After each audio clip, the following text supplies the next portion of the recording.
Pakistani batters 50 over پورے نہ کھیل سکے. اہم میچ میں جنوبی افریقہ کے خلاف پوری ٹیم 47 اوورز میں 270 رنز پر ڈھیر. بابر اعظم اور سعود شکیل کی نصف سینچریاں. امام الحق، عبداللہ شفیق، محمد رضوان اور افتخار احمد بڑا سکور نہ کر سکے. 141 رنز پر آدھی ٹیم آؤٹ ہونے کے بعد سعود شکیل اور شاداب خان نے عمدہ بیٹنگ کرتے ہوئے 84 رنز جوڑے. شاداب خان 43 رنز بنا کر آؤٹ ہوئے. محمد نواز نے 24 رنز بنائے. تبریز شمسی نے 4، مارکوئنسن نے 3 وکٹیں حاصل کی. ہدف کے تعاقب میں جنوبی افریقہ کی بیٹنگ جاری. میگا ایونٹ کے تمام میچز اے اسپورٹس پر براہ راست. کھلاڑی اپنے لیے نہیں ٹیم کے لیے کھیلیں. ہر شعبے میں اچھا کریں گے تو ہی جیت پائیں گے. سابق کرکٹر باسط علی کی ARY نیوز کی ورلڈ کپ ٹرانسمیشن میں گفتگو. کامران اکمل بولے اگر پاکستان آگے نہیں گیا تو میگا ایونٹ پھیکا پڑ جائے گا. اظہر علی نے کہا جنوبی افریقہ پر دباؤ بنا کر رکھیں. سیکنڈ بیٹنگ میں انہیں مشکل پیش آتی ہے.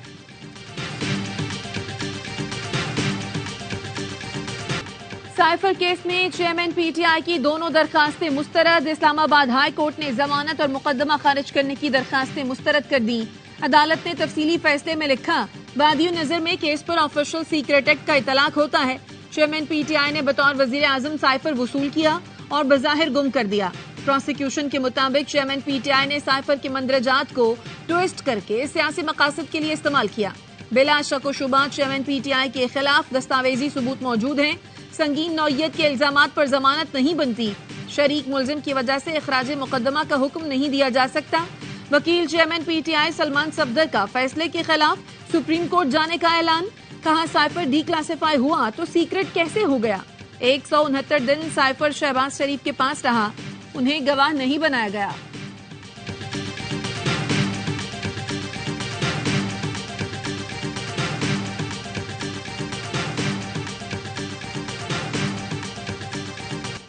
راولپنڈی پولیس کو چیئرمین PTI اور شاہ محمود قریشی سے اڈیالہ جیل میں تفتیش کی اجازت مل گئی. راولپنڈی پولیس کے افسر سائفر کیس کی سماعت کرنے والی خصوصی عدالت میں پیش ہوئے. اڈیالہ جیل میں تفتیش کی اجازت مانگی. جج نے پوچھا کیا پہلے چیئرمین PTI اور شاہ محمود قریشی کو شامل تفتیش کیا گیا. پولیس آفیسر نے کہا دونوں کو شامل تفتیش نہیں کیا. شریک ملزمان کے بیانات پر شامل تفتیش کرنا ہے. جج نے مقدمات کا جائزہ لینے کے بعد 9 مئی کے واقعات پر جیل میں تفتیش کی اجازت دے دی.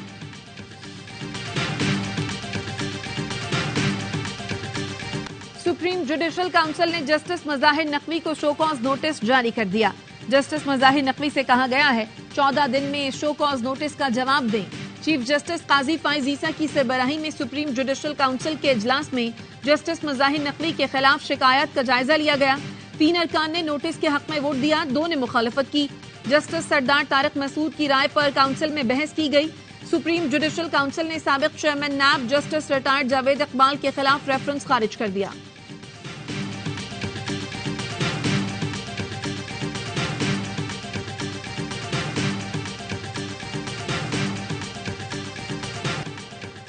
فیض آباد دھرنے کے حقائق کیا ہیں؟ حکومت نے کمیٹی بنا دی. اٹارنی جنرل نے سپریم کورٹ میں عمل درآمد رپورٹ جمع کرائی.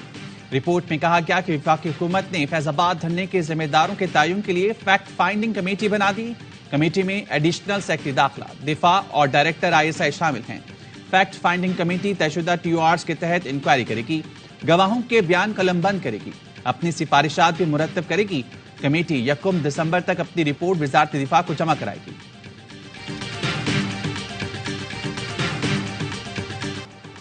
ملک میں عام انتخابات 28 جنوری 2024 کو کرانے کی تجویز. ذرائع کے مطابق الیکشن کمیشن میں پولنگ کے لیے اتوار کا دن مقرر کرنے پر مشاورت. انتخابی شیڈیول کے حوالے سے سپریم کورٹ کو آگاہ کیا جائے گا. حلقہ بندیاں 30 نومبر کو مکمل کی جائیں گی. اس کے بعد انتخابی شیڈیول جاری کیا جائے گا. اسرائیل کی غزہ میں نسل کشی، مزید 400 فلسطینی شہید، 3000 سے زائد بچے، 1700 سے زائد خواتین شامل. تباہ عمارتوں کے ملبے میں 2000 افراد دبے ہونے کا خدشہ. 21 روز سے جاری بمباری میں غزہ کی 50% عمارتیں تباہ ہو گئیں. 34% اسپتالوں میں کام بند. اقوام متحدہ کا کہنا ہے غزہ میں کوئی مقام بھی محفوظ نہیں. الجزیرہ کے مطابق صہیونی فوج سوشل میڈیا پر فلسطینیوں کی حمایت کرنے والوں کو بھی نشانہ بنا رہی ہے. مغربی کنارے، مشرقی یروشلم اور اسرائیل سے فلسطین کے 100 سے زائد حامی گرفتار. فلسطینی گلوکارہ کو فیس بک پوسٹ لگانے پر گرفتار کر لیا گیا. القسام بریگیڈ کا اسرائیل کی فوجی بیس میں گھس کر حملہ، درجنوں فوجی گاڑیاں اور ٹانک تباہ کرنے کا دعویٰ۔ کامیاب آپریشن کے بعد القسام بریگیڈ کے جنگجو سمندری راستے سے واپس چلے گئے۔ القسام بریگیڈ کا تل ابیب میں راکٹ حملہ، 6 اسرائیلی زخمی ہو گئے۔ فلسطین کے سماجی کارکن احمد حجازی کہتے ہیں اسرائیلی فوج تباہی پھیلانے کے باوجود فلسطینیوں کی حوصلہ شکنی میں ناکام رہی۔ ہم اپنے گھروں کی تعمیریں نہ کریں گے۔ گھر کے ملبے پر بیٹھے فلسطینی احمد کا کہنا تھا اسرائیل کی ظالمانہ مہم کے باوجود دستبردار نہیں ہوں گے۔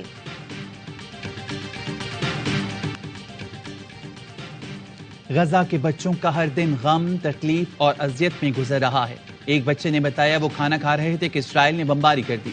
اس کے گھر کے سب لوگ شہید ہو گئے۔ ایک بچی اپنی ماں کی میت کے ساتھ ماں ماں پکارتی چلتی رہی۔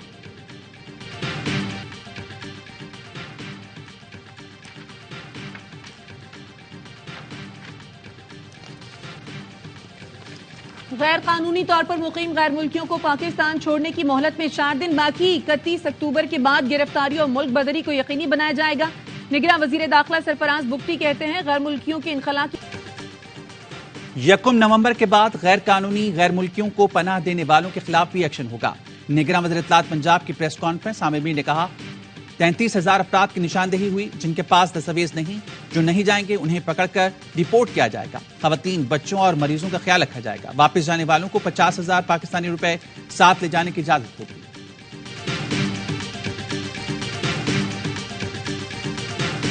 مقیم غیر ملکیوں کو پاکستان چھوڑنے کی مہلت میں 4 دن باقی۔ 31 اکتوبر کے بعد گرفتاری اور ملک بدری کو یقینی بنایا جائے۔ عامر میر نے کہا پنجاب میں 33,000 افراد کی نشاندہی ہوئی جن کے پاس دستاویز نہیں، جو نہیں جائیں گے انہیں پکڑ کر ڈیپورٹ کیا جائے گا۔ عامر میر نے کہا خواتین اور بچوں مریضوں کا خیال رکھا جائے گا۔ واپس جانے والوں کو 50 کون سا فراڈ اور جمہوریت دشمنی کا طریقہ مرتضی وہاب اور پیپلز پارٹی نے اختیار نہیں کیا۔ امیر جماعت اسلامی کراچی حافظ نعیم کی ادارہ نور حق میں پریس کانفرنس، کہا ہم گھیرا تنگ کر رہے ہیں، چیزیں تبدیل ہوں گی، ہم ان سے بلدیات بھی لیں گے، قومی اور صوبائی حکومت بھی بنائیں گے، ترقی کا سفر تب شروع ہوگا، مقابلہ صرف پیپلز پارٹی سے ہے۔ ایم کیو ایم 35 سال سے کراچی کی نمائندگی بیچ رہی ہے۔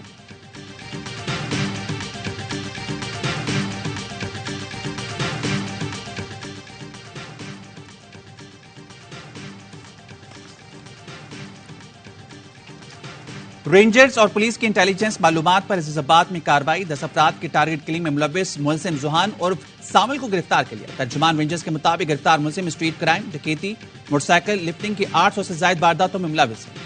کسٹمز افسران اور پولیس میں گاڑی کا تنازع، کسٹمز حکام کا گاڑی لے جانے پر اصرار، پولیس اہلکاروں سے ہاتھا پائی۔ کسٹمز حکام کے مطابق نان کسٹم پیڈ گاڑی ڈی ایس پی کے ڈرائیور کے زیر استعمال تھی۔ پولیس کے مطابق گاڑی ایک کیس میں مالی مقدمہ ہے۔ آئی جی اسلام آباد نے واقعے کا نوٹس لے لیا۔ D I G headquarters inquiry officer مقرر۔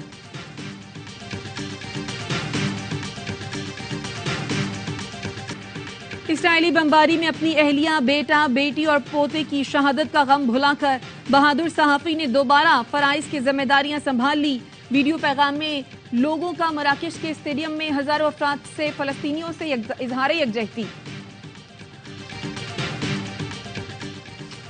عرب پارلیمنٹ نے غزہ میں فلسطینیوں کی نسل کشی پر عالمی برادری کی خاموشی شرمناک قرار دی تھی۔ اسپیکر عادل عبد الرحمان نے خطاب میں کہا عالمی برادری کا اندھا پن اور اسرائیل کی حمایت خطے میں بڑی تباہی کا سبب بنے گی۔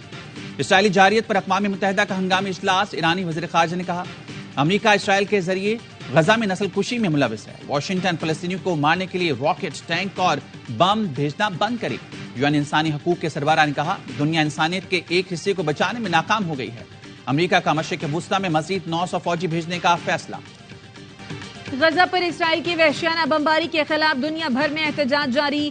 نیو یارک کی وال سٹریٹ پر امریکیوں کا مظلوم فلسطینیوں سے اظہار یکجہتی۔ پلے کارڈز اٹھائے مظاہرین نے اسرائیلی جارحیت کے خلاف نعرے لگائے۔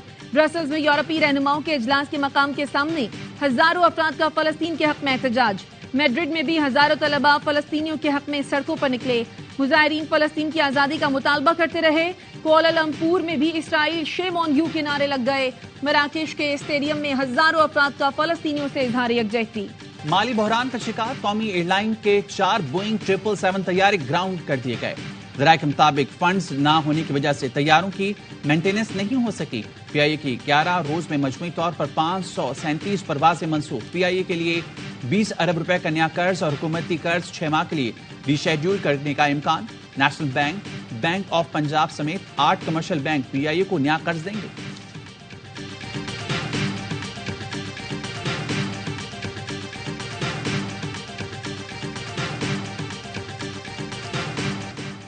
لاہور میں ریلوے ملازمین کا تنخواہوں کی عدم ادائیگی پر احتجاج، ریلوے واشنگ لائن کے باہر ٹرینوں کو روک لیا، مین لائن بلاک، مزدوروں نے لاہور آنے والی پاک بزنس ایکسپریس بھی روک لی۔